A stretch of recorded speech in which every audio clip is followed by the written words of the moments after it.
¿Por qué nos cuesta tanto entender el arte contemporáneo? ¿Cuáles son las características que lo definen? ¿Y a qué nos enfrentamos cuando entramos a una exposición y vemos una obra? En este podcast vamos a tratar de dar respuesta a estas preguntas. Vamos a revisar los libros más importantes de arte contemporáneo. Vamos a entrevistar artistas y charlar con ellos acerca de sus prácticas y sus obras para adentrarnos en este mundo fascinante. Mi nombre es Evelyn Márquez y te doy la bienvenida a Temporada de Relámpagos, el podcast.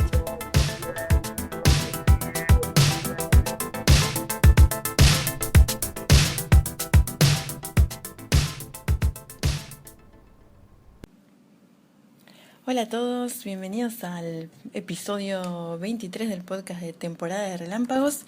Mi nombre es Evelyn Márquez y en esta ocasión nos juntamos a charlar con Gabriel Ruud, un artista visual de Buenos Aires, muy ligado en su práctica al arte tecnológico, que trabaja con animación, con fotografía, con modelado de escultura, pero dentro de entornos virtuales, ¿no? Con materiales en 3 dimensiones. Trabaja en investigación también, es docente de la UBA en la carrera de imagen y sonido. Y charlamos sobre sus obras, sobre sus procesos de trabajo, sobre otras facetas que fue adquiriendo su trayectoria a lo largo de estos años. Así que los invito a escuchar la entrevista y a conocer un poquito más sobre la obra de Gabriel Ruud. Bueno, estamos con Gabriel Ruud. Hola Gabriel, ¿cómo estás? Muchas gracias por participar en el podcast. Hola, ¿cómo estás? ¿Va a ser así, sin edición? ¿Todo lo que hable sube directo al podcast? Bueno, vemos. En general sí. En general lo No mandas. suelo hacer mucha edición. Está bien, entonces voy a tener cuidado de articular bien, porque si no va a ser un aburrimiento para los que escuchen. No, no te preocupes. Bueno, yo conocí tu obra. La primera vez que vi una obra tuya fue en el Salón Nacional. Vos ganaste un premio de adquisición siendo muy jovencito. No, no tan jovencito. Para un salón, Para sí, en general sabemos que suelen seleccionar a gente un poquito mayor de edad. Sí, bueno, pasa que me presenté en la categoría que era nuevos soportes e instalación, y me imagino que generacionalmente no era una categoría en donde había muchas personas más grandes. Bueno, no sé, ¿cuántos años tenía ahí? Tenía 30 años. Y bueno, eres muy joven. Sí, puede ser. En general. Sí. Sí, o sea, es eso, es una categoría que tenía una complejidad ahí en el Salón Nacional, y era que, como es el Salón Nacional todavía hace 10 años, tenía esta situación de que los artistas tienen que llevar su obra. Entonces, en el caso de pintura, cerámica, tiene resentido, pero el nuevo soportes e instalación implicaba que vos desarrolles una obra en la cual puedas conseguir los dispositivos técnicos y tecnológicos para después montarla en ese Claro, lugar. recuerdo que hasta hace poco, no sé si hoy en día, pero hasta te pedían el proyector si tu obra Claro, consistía en una sí, proyección. lo cual tiene un sentido de cómo funciona, pero realmente cuando participé yo era prioritario pensar un proyecto que hiciera una instalación o lo que sea, puedas tener o el equipo comprado tuyo o alquilado por un mes y medio o algo así que ha puesta la muestra. Y también tenía algo que no terminaba de conversarse mucho, que era qué pasaba si ganabas el premio de adquisición con respecto a que a lo mejor te estaban adquiriendo una obra que tenía un valor mucho más caro del valor del premio que estabas cobrando. Claro, Entonces, porque incluía los dispositivos. sí, entonces en esa época el Salón Nacional, cuando incluyó esta categoría, que tenía como esa complejidad. Entonces la obra que presenté para esa categoría era una obra que estaba hecha con medios absolutamente digitales, pero que su representación era un políptico fotográfico. Entonces eran una serie de imágenes impresas en papel fotográfico y enmarcadas, que representaban una serie de objetos, esculturas. Bueno, mi obra que está ahí o las piezas estas que hago están en este lugar difícil de definir en cuanto de que son volúmenes, pero no son físicos, sino que son virtuales, están modelados en 3D, y a la vez, bueno, se están manifestando en imágenes y en papel fotográfico con una luz que parece emular la luz de la realidad, y en particular estos objetos tenían una materialidad medio como si fuera entre cerámica y piel traslúcida, o sea, estaban hechos de un material que producía cierto engaño en el ojo de si era algo orgánico o la foto de una cerámica bien pulida o algo por el estilo. Sí. ¿Y alguna vez se volvieron a exhibir fuera de ese premio? Porque esas piezas yo no las volví a ver. Sí, lo que pasó fue que me pasa, bueno, medio siempre, que es en la medida que voy trabajando y explorando piezas anteriores, me dejan no solo de gustar, sino que siento como que no, que son piezas inacabadas. De hecho, parte también de esa cuestión hace que el tipo de trayectoria o de cosa que me va pasando mientras produzco arte va haciendo de que muchas veces las piezas anteriores me trataría como que desaparezcan o algo por el estilo. Entonces, en el caso de esas piezas, en el momento en donde las estaba presentando para el Salón Nacional, las estaba llevando a Perú a una muestra que organizó un gestor cultural y que me convocó por haber visto mis cosas en una página en el Centro Cultural Coricancha, que yo ni sabía bien qué era, pero resulta de que es el templo mayor de Perú, o sea, era el templo donde estaban la civilización precolombina, varias, hasta que después de la conquista construyeron ahí un templo cristiano. Y actualmente ese lugar, que es el lugar, un punto turístico y el punto, digamos, el centro de la civilización precolombina, tenía una salita de arte contemporáneo, y en esa sala de arte contemporáneo, que era prácticamente uno de los balcones que daba a la plaza central, ahí colgué mis imágenes. Entonces mientras estaba en Perú me entero que también esa misma pieza que había presentado para el Salón Nacional había quedado seleccionada. Entonces, nada, se mostró como en esos dos lugares, en Cusco, en el centro, en el Coricancha, y acá en el Palais de Glass. Y después, una vez que terminó claro, ese fue un premio que era un premio de adquisición, entonces esas obras quedaron ahí en el Palais de Glass. Pero quizás las podían haber expuesto en algún otro Sí, momento. quedan como, para mí es genial, para no tenerlas ahí en casa, quedaron como en el patrimonio de bueno, la viste nación. que el Fondo Sí. Nacional presta las obras que aparecen en los despachos presidenciales y Claro, de los no sé qué ministros. pasó, me da mucha intriga, la verdad no sé Quizás qué la pasó. vemos algún día Sí. detrás de algún ministro. Sí, no sé qué habrá pasado con esas obras. Y las otras quedaron en Perú también, como que se las dejé como en custodia a este gestor cultural que se llama José Moisés, y se las dejé ahí en Cusco, no sé bien por qué, para que las tenga, o sea, como una especie de resguardo. ¿Y cómo empezaste a involucrarte en el mundo del arte y además en una beta tan específica que es el arte vinculado a tecnología? ¿Siempre te interesó? Y sí, en realidad ya desde muy chico, bueno, como igual todos los chicos, dibujaba y tenía como esa facilidad plástica que se va perdiendo y que en algunos se transforma en una carrera y en la mayoría empiezan a dedicarse a otras cosas. Pero a mí particularmente me interesaban las imágenes plasmadas en televisores. Entonces tuve una primer computadora, una Commodore, que tenía varios juegos o aplicaciones que permitían dibujar con un joystick, así como con un palito, y pasaba muchas horas como dibujando en ese televisor, que era el mismo televisor que después vos podías conectar, ver los noticieros, los dibujos animados, lo que sea. Pero había algo ahí que me parecía muy poderoso, que era en esa misma pantalla en donde jugaba poder también expresarme y que aparezcan como estos primeros dibujos. Entonces, digamos, siempre hice como experimentos en video o en computación antes de que se transforme en una inquietud más formal, artística.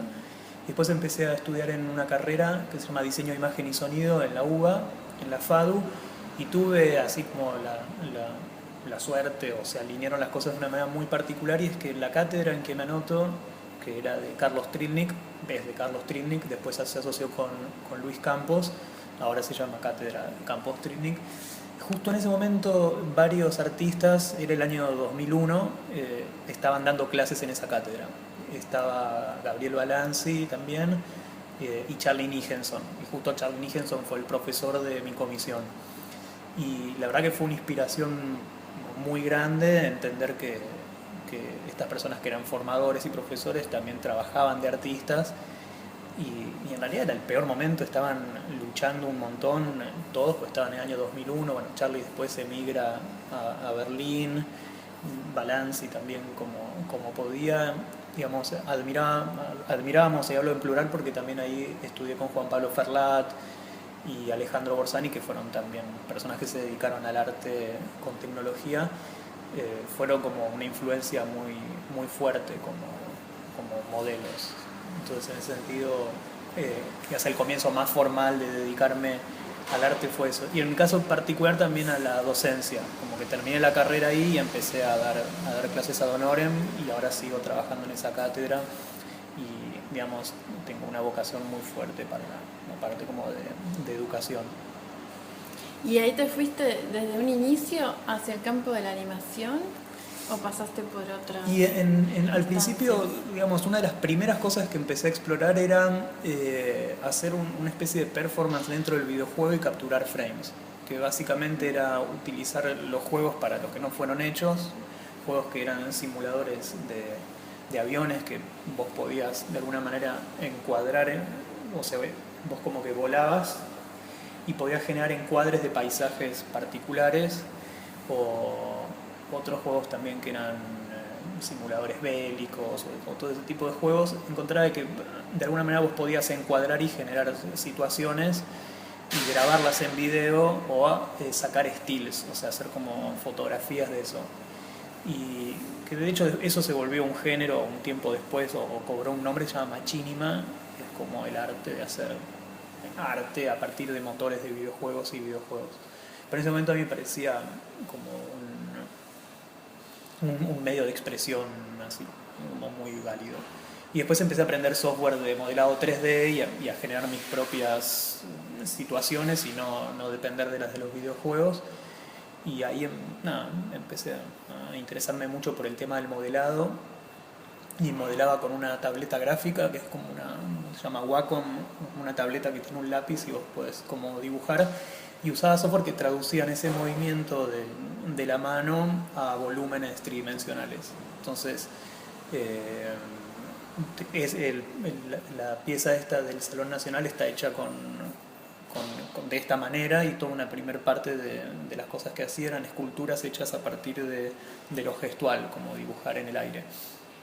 Y después de un tiempo conseguí un casco de realidad virtual a partir de un proyecto de investigación que tenemos en la FADU que se llama Proyecto IDIS, y a partir de subsidios y de combinar algunas maneras de financiarnos, mecenazgo, etcétera, logramos que parte de nuestra investigación tenga que ver con ser una especie de pioneros en la realidad virtual y empezar a utilizar esos medios y softwares y etcétera.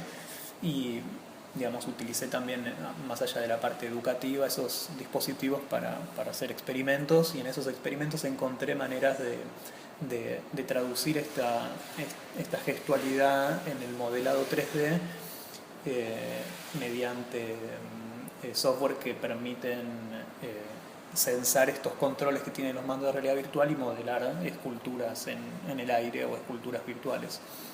Entonces, básicamente, a partir de ese momento, más que nada, me defino como un escultor que trabaja con esos medios de realidad virtual. Y la parte como de animación o video o fotografía gira en torno a la documentación de esas piezas o esos entornos hechos en 3D. Entonces hay como una especie de tarea que tiene varias etapas. Una que es modelar, la otra es iluminar, la otra es encuadrar o filmar. Entonces algo medio así. ¿Y tu proceso es 100% digital o en algún momento haces algún boceto, algún guión de cómo se va a desarrollar el video? Y en realidad empieza directamente la instancia de bocetar o de imaginar ocurre ya ahora con el casco puesto o adelante de la computadora, porque además el tipo de escultura o volúmenes que genero son volúmenes que parten de la no figuración. Entonces es muy difícil tener una idea previa de dónde quiero llegar, y es más como una especie de improvisación o de trabajo con la forma. Y es más que nada como esquivar la figuración que a veces aparece, ¿no? Que vos estás empezando a modelar algo y ciertos ejes de simetrías en que empieza a parecerse a una cara, entonces hay que esquivar todas esas situaciones, o cuando empieza aparece una morfología que parecen hongos o que parecen cráteres o todo eso. Bueno, el trabajo muy interesante eso que decís, porque sí. Yo también te quería preguntar si a vos te interesaba que haya una referencia reconocible o no, porque en algunas de estas imágenes parecieran unos seres orgánicos que uno está viendo con una lupa, con muchísimo aumento, que están moviéndose. Sí. No, el trabajo es trabajar esta especie de pureza de la forma. De hecho, también me influyó mucho una maestría que empecé y que estoy haciendo la tesis muy lentamente, que se llama Lógica y Técnica de la Forma, y el profesor Roberto Doberti, que es el que dirige la maestría, me abrió como él establece un campo de la morfología en cuanto a estas figuras que no están puestas en un estado de cumplir una función, ¿no? Desde la geometría euclidiana hasta nuevas maneras de concebir la geometría y formas que inventó él mismo. Pero lo alucinante de eso es pensar que todo ese universo de relaciones matemáticas y de volúmenes y de superficies curvas y todo tienen una autonomía y un estudio y una existencia, digamos, más allá de la funcionalidad. Después puede ser que haber estudiado eso sirva para, no sé, generar una ingeniería de una silla o de un mueble o de un puente, pero en la manera de abordar el estudio de la forma, desde esa pureza casi como matemática, pero también a partir de cierta sensibilidad, me influyó a pensar este tipo de creación de formas en cuanto a que existan en un universo o en una cualidad particular en donde esa reminiscencia a determinadas cosas más que un hallazgo positivo dan cuenta de eso, de mi falta de posibilidad de generar esta posibilidad de hacer formas nuevas. Entonces si se empieza a parecer mucho a una superficie planetaria o a un hongo o a un órgano y todo, es porque algo ahí todavía es parte algo está fallando. Sí, pero bueno, también pasa un poco eso, que el ser humano ve forma y trata de proyectar un sentido, y a veces también a mí mismo me pasa que cosas que veo que modelé, con el paso del tiempo me empiezo a encontrarle caras y formas y cosas, pero digamos que no es el objetivo generar esa ambigüedad. Pero después, bueno, sí está eso, que a veces algo muy de cerca empieza a aparecerse. Estas imágenes que aparecieron del universo y del Big Bang, que tienen como una estructura tubular que se acerca mucho a la de las células, y también, no sé, las vetas de la madera y la lava vista desde cientos de kilómetros en las imágenes aéreas, como que hay una situación de ciertas formaciones que se empiezan a repetir en lo chico, en lo grande, en lo sintético, en lo orgánico, en lo mineral, en lo animal, y digamos, sí, ese tipo de cosas me fascinan mucho. Sí. ¿Y son procesos de trabajo largos? Porque imagino que creando desde cero las imágenes con las que trabajás, sí, es mucho más complejo que si trabajas con imágenes que ya filmaste de la vida real. Sí, o sea, es lento en cuanto que me va a llevar toda la vida, o me lleva muchos años, ¿no? Me pasa eso, que las cosas que van emergiendo, van apareciendo, más allá de que las muestre o no, me dan la sensación de ser una especie de trabajo en progreso y compartir instancias de eso. No siento como que ninguna de las cosas que haya hecho sean el cierre de un concepto, una idea.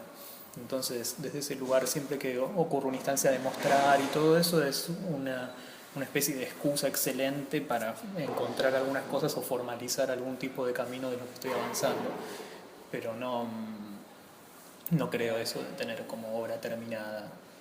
Y también pasa un poco eso, de que en algún punto este tipo de esculturas que estoy modelando, que son virtuales, existen más allá de cómo se estén manifestando. Entonces, si hago un video en donde está una pieza girando o hay fotos impresas o lo que sea, son en realidad como manifestaciones de algo que que es intangible y existe en sí mismo. Por más que lo esté mostrando en un monitor o en un set de realidad virtual, lo que vos estás viendo es una manifestación posible de una forma que fue creada y concebida digitalmente. Una escultura, como Sí. decías, es otra forma de concebir una escultura. Sí. ¿Y cómo funciona este proyecto IRIS que mencionabas recién? ¿Son artistas trabajando en colaboración? ¿Es un espacio de investigación? ¿Qué Bueno, es ese punto es particular, porque en realidad somos oficialmente diseñadores. Es Carlos Trilling, que es el director, Mariano Ramis y yo. Somos como, digamos, los tres que concebimos el proyecto. Y después hay un montón de pasantes que se anotan a la pasantía y estar ese cuatrimestre investigando es equivalente a dar una materia. Y en esas personas que van pasando se va llenando una base de datos inmensa que es una especie de arqueología del medio sobre la disciplina del diseño en imagen y sonido. Entonces partimos desde objetos precinematográficos, precomputacionales, a cosas contemporáneas, y vos accedes a esa base de datos a partir de una página o de sistemas de visualización en realidad virtual. Estamos como confeccionando una especie de arqueología de medios y nada, es un proyecto que ya lleva casi como 5 o 6 años y está este eje que decías, como que en realidad Carlos Trilling, aparte de profesor y diseñador, es artista, y Mariano Ramis también, y yo más o menos también. Entonces hay como ese doble vínculo entre la disciplina del diseño y el arte que a veces parece como que hay diferencias, por momentos se funden, por momentos el diseño tiene que abrevar un montón en el arte para cambiar, y el arte necesita un montón de parámetros de diseño para poder aparecer y manifestarse.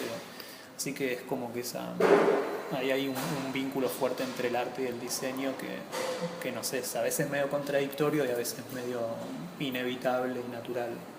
¿Y toda esa documentación en la que trabajan se publica? ¿O Sí, es acceso? proyectoidis.org, es la página, y entras ahí y es una información que es pública, que se transformó en una especie de material didáctico para la materia primero, para la carrera, y ahora para varias casas de estudio que te das cuenta por el Google Analytics que nos están como siguiendo desde varios lugares y lo usan para armar estas relaciones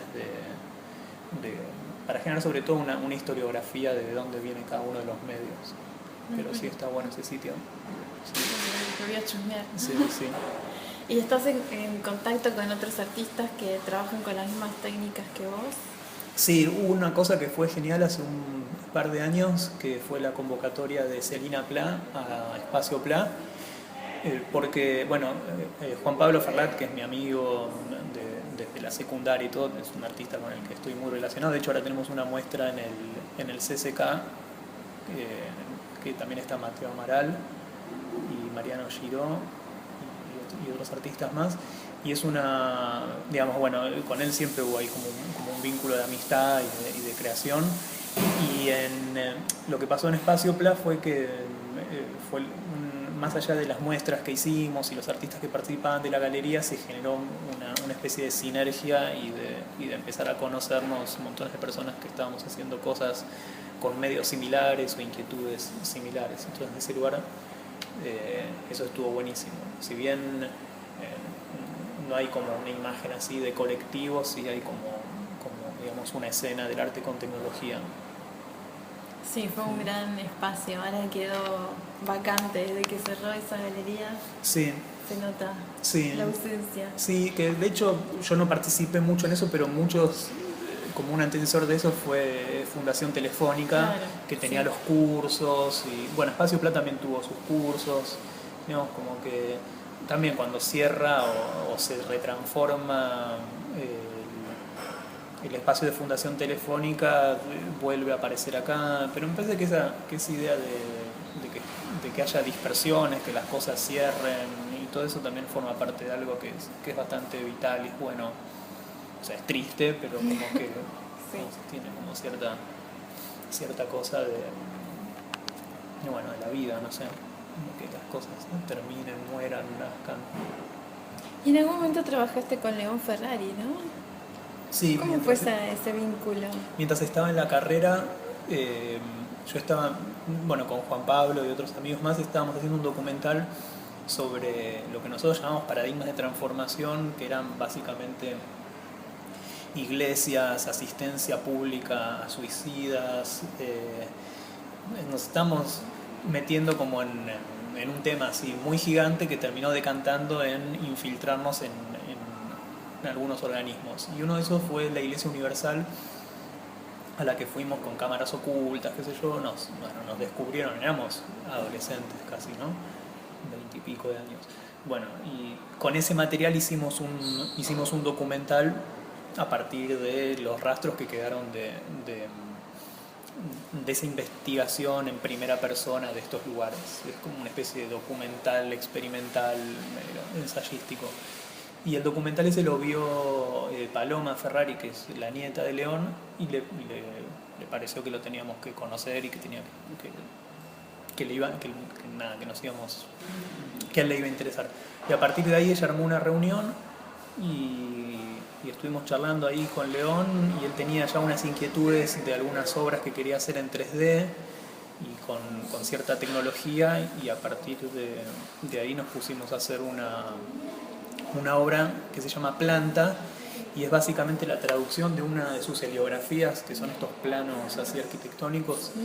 Este era un laberinto inmenso que tenía, bueno, adentro del laberinto estas personas caminando, autos, camas, inodoros. O sea, Planta para mí es una de sus obras de la serie heliografías como la más conmovedora, porque primero que es muy gigante, es un laberinto, y cuando uno va viendo e imaginando esos espacios, son terribles, salas de oficinas que en cada una de las sillas tiene un inodoro, camas que están enfrentadas como si fuera un estacionamiento, como que una obra que para mí fue muy apasionante y que la conocí de una manera muy particular, que fue elevar eso en 3 dimensiones. Entonces la heliografía vendría a ser el sistema que tenían de visualización de espacio los arquitectos hasta la década del 90, 2000, y hoy en día es un AutoCAD elevado en 3D.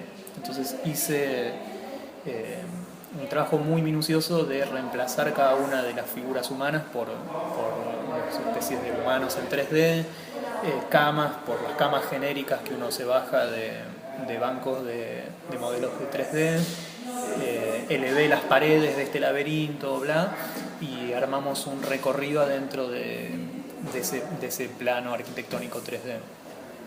Entonces el resultado fue un video que en algunas muestras fue un video instalado, digamos, a cierto tamaño, que era un recorrido por ese espacio.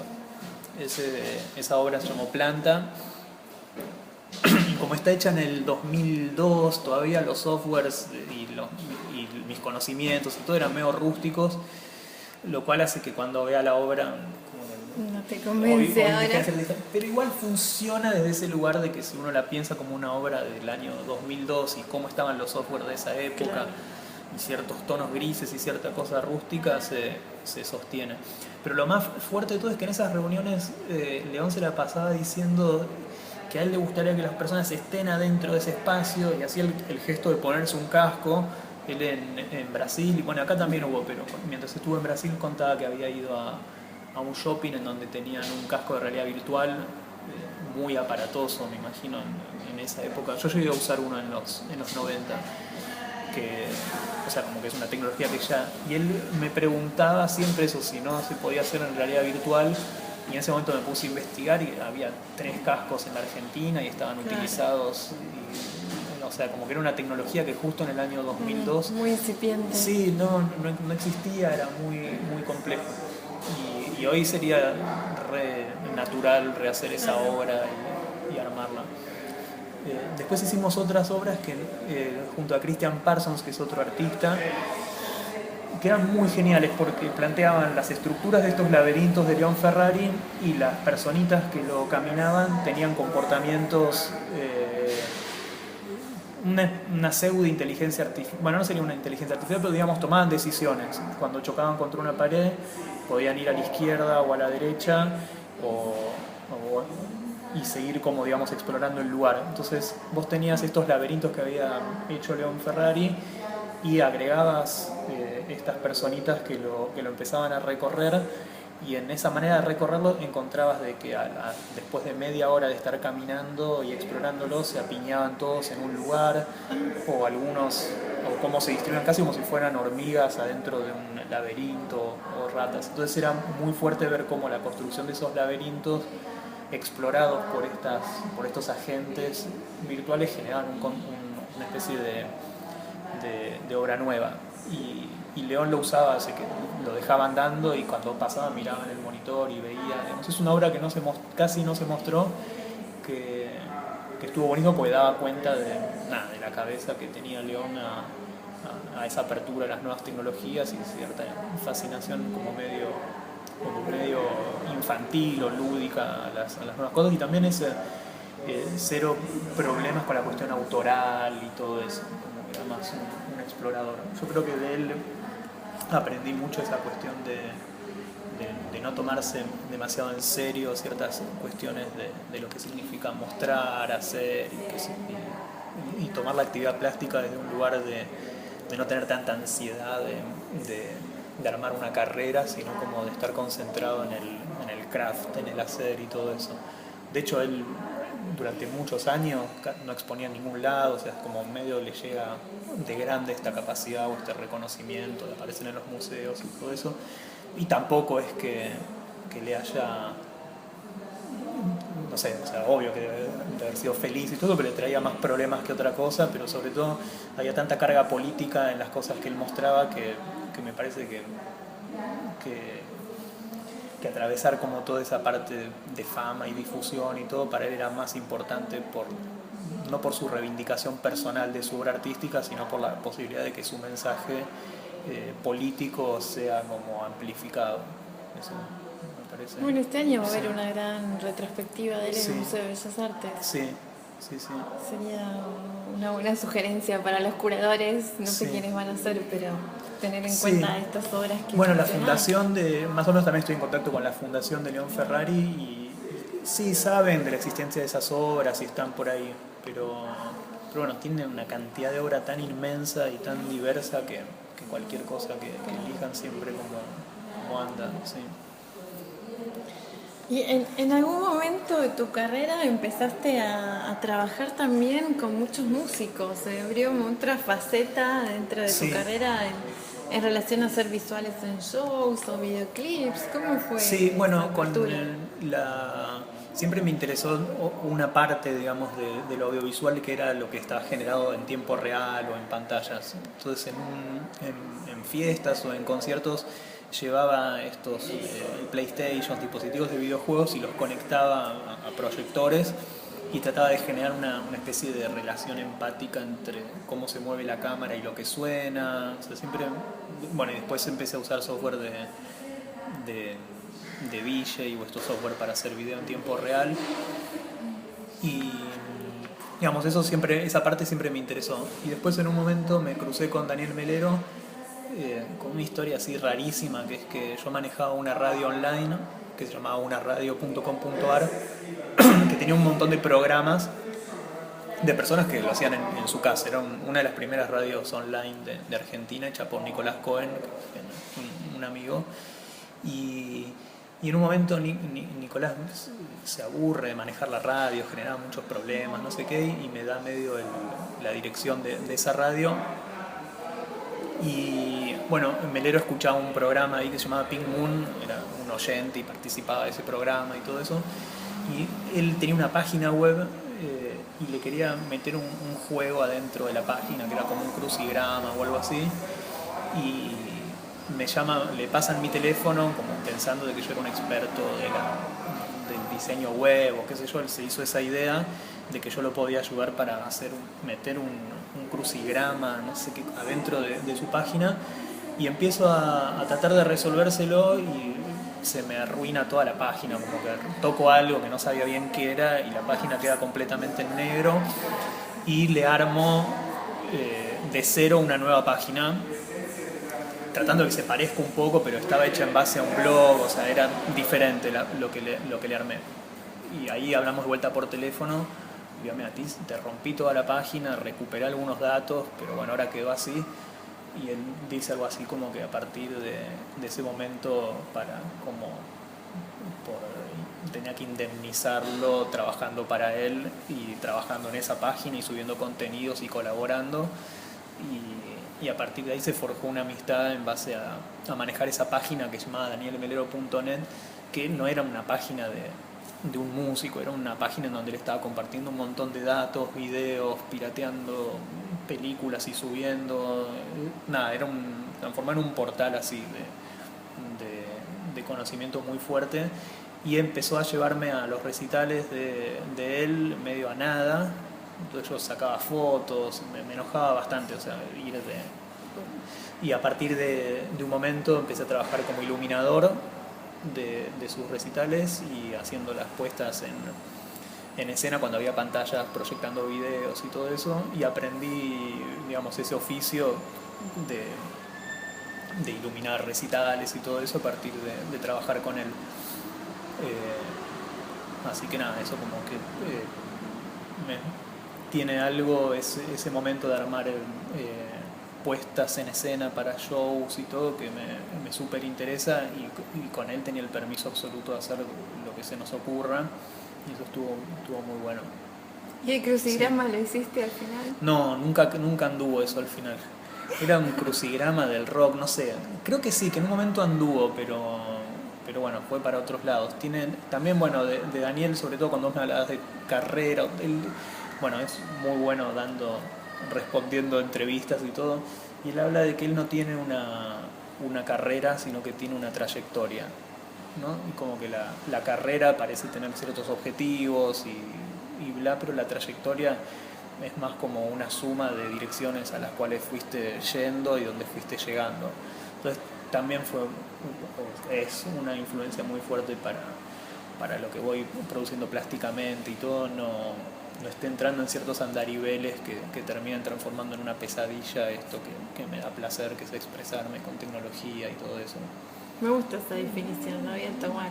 Sí, la trayectoria. Sí, bueno, si buscas trayectoria, melero, carrera, seguramente te sale porque lo repite mucho y es como, y aparte es un hecho, no es una manera de definir solamente la palabra. Si vos te pones a ver su trayectoria, te das cuenta de que está llena de errores, de boicots, de auto-boicots, de cosas que salen por azar, de cosas que las deciden, como que esa idea de un esfuerzo y un objetivo es medio nefasto para un artista, me parece. ¿Y qué videoclips hiciste? Yo me acuerdo de uno de Leandro Fresco. Sí, bueno, con Leandro Fresco trabajé un montón, y es muy difícil porque los videoclips que le hice son para su proyecto de música ambient. Claro. Y el ambient es un género que yo consumo un montón y me encanta.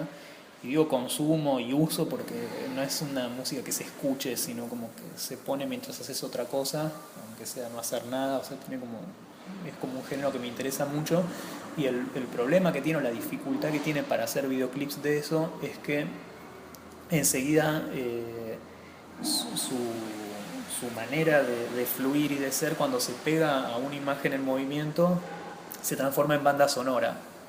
O sea, entonces hay un trabajo ahí muy fuerte de que las imágenes y lo que pase sean lo suficientemente lentas o intrascendentes o repetitivas como para que tu foco esté puesto en el sonido y no esté puesto en la imagen. Entonces en algunos se logra más que otros, pero básicamente a veces hay como una esfera medio con pertuberancias que se va acercando muy lentamente, y uno se interesa por la imagen y lo que se mueve, pero se viene más en primer plano ese sonido que lo está sosteniendo. Entonces, por eso trabajar con Leandro siempre, además que me gusta su música, es siempre como ese desafío. Hacer videoclips de música ambiente es como muy difícil. Y me da como mucho orgullo porque cuando veo videoclips del sello donde él trabaja, que es el sello Compact o eso, veo muchos desaciertos de este tipo. Videos que sí, efectivamente, son muy buenos plásticamente todo, pero que no están operando con el sonido de una manera con la que yo considero que debería tener. Ahora, paradójicamente, en tus propios videos en general no sueles usar audio. ¿Por qué preferís el silencio? Bueno, tengo algunas piezas que sí trabajo bandas sonoras, yo agarrando pedazos de cosas, grabando, procesando digitalmente, y en otras que son como si fueran, por ejemplo, las que está ahora en el CCK, es un díptico que están en pantallas. Me interesa que el sonido que tengan sea el de la sala, como si fueran una foto o una escultura, como que no tienen una música, no la generan en sí mismo. Y sí, pero es verdad, tengo varias piezas que las considero así como mudas, pero sobre todo porque me las imagino instaladas en un lugar. Sí. Bueno, para cerrar te quería preguntar, trabajando en el campo del arte vinculado a la tecnología, ¿hay algo que nosotros sabemos que en general para el público es muy de nicho? Sí. No todo el mundo está predispuesto a ir a ver una muestra Sí. donde hay tecnología involucrada de la misma forma que con una pintura, por ejemplo. Sí. ¿Hay algo que vos percibas que falta o que se podría mejorar para ampliar esa predisposición o ampliar los públicos con los que trabajamos? Sí, para mí no es un problema para nada. De hecho, que haya poco público, o 2 personas o 3 personas, no es como un problema. De hecho, eso, si empezar a hacer como obra que pueda, o piezas que se vuelvan muy masivas y todo, seguramente estaré conectando con algo que no me interesa. Me parece que hay algo en el tipo de pensamiento que a mí me interesa, que el fenómeno comunicacional, que otras personas lo vean o lleguen o se replique y todo, para mí no es un factor muy importante. Sí me parece que hay un costado de las cosas que estoy haciendo últimamente de la realidad virtual que sí tienen cierto carisma o cierto interés, porque generan esa idea de mundo nuevo que se abre, y yo creo que por ese lado sí hay, pero digamos, sí, puede ser que haya como un hermetismo, pero quizás lo mismo pasa en la música contemporánea o en ciertas no sé si manifestaciones. necesariamente las obras son herméticas. Sí. Hay a veces un prejuicio del público.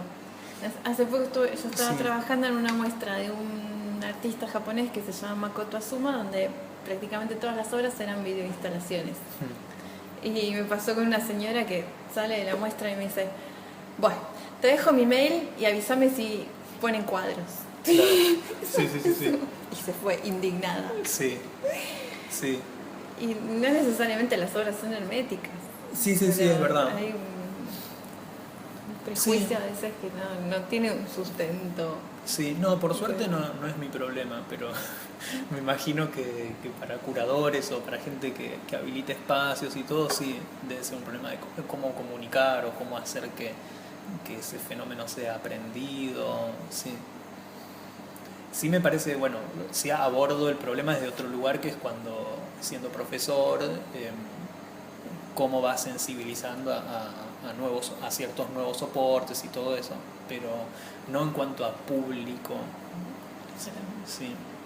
¿Y la muestra del CCK hasta cuándo está? Y esa muestra está 2 meses, o sea que sí, cierran, y empezó hace 3 semanas, así que queda ¿Abril? Sí, en abril termina. Y la verdad que está buenísima justamente esa muestra, por eso, porque se armó de una manera también bastante como aleatoria. Se ha presentado en un proyecto, o sea, no sé bien cómo fue la historia, pero el tema es que fue armada en prácticamente 20 o 30 días, como muy poco, y asombra que uno la recorre y hay como cierta coherencia, cierto diálogo y cierta cosa, que muy obviamente lo pensó Guido Ignati y Juan Muño, que fue el montajista. O sea, hay un montón de cosas que están pensadas, pero hay mucho componente de azar, entonces hay como muy buenas decisiones, pero también mucha sensación de cómo se integró todo, cosas como muy básicas. Tengo 3 obras que una tiene una dominancia cromática medio cian, la otra medio amarillita, y el resplandor de la obra de Mateo de Amaral es magenta, entonces parece ser como si estuviera continuándose, o nada, como que es como una muestra muy interesante. Y ocurre esto, que era también algo que me genera conflictos y qué sé yo, que es que varias de las obras que eligió Guido Ignati son de una serie anterior que se llama Colonias, que yo ya creía como superada y qué sé yo, y son obras que ya quedaron archivadas en mi casa, y mostrar eso en vez de hacer algo nuevo, pero había poco tiempo para hacer cosas nuevas, me generaba cierta situación de desperdiciar una oportunidad, como en una sala hermosa y qué sé yo. Y, o sea, los videos sí son piezas nuevas, pero cuando llevé esos cuadros y los saqué de mi casa, iluminados y todo, es verdad que algo nuevo ocurrió, me parece, en esa configuración. Pero sí, como que cuesta un montón hablar de lo que uno hace y ver hacia atrás y todo eso, es como genera como conflictos y cosas. Sí, la verdad que es muy recomendada la muestra. Yo fui y me gustó mucho, así que en las notas del programa ponemos ahí la información para que vayan a verla hasta abril. Sí.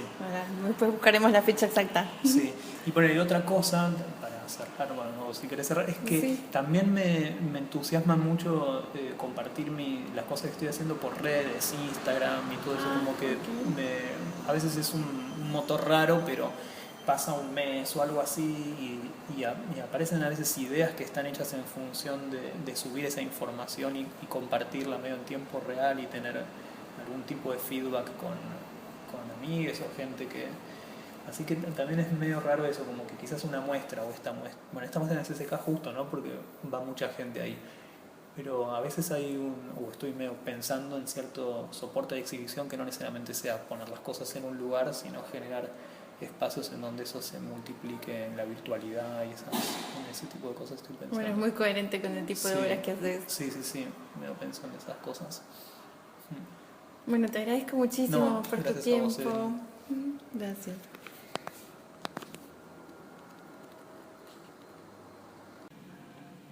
Bueno, ojalá les haya interesado la entrevista. Para mí fue muy enriquecedora para conocer un poco mejor el trabajo de Gabriel Ruth.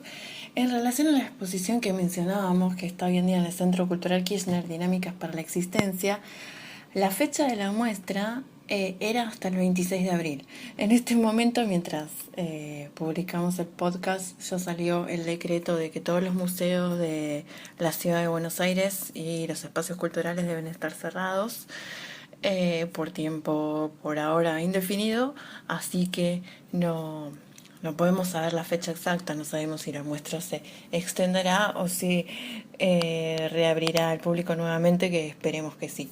Pero bueno, si vuelve a reabrir el CCK, saben que hasta el 26 de abril pueden visitar esta muestra interesantísima en el segundo piso. Muchas gracias por estar del otro lado nuevamente. Nos encontramos prontito. Ya saben que pueden suscribirse al podcast de Temporada de Relámpagos en nuestro canal de YouTube, en Apple Podcasts, en iVoox y en todas las plataformas digitales de podcast en español. Muchas gracias.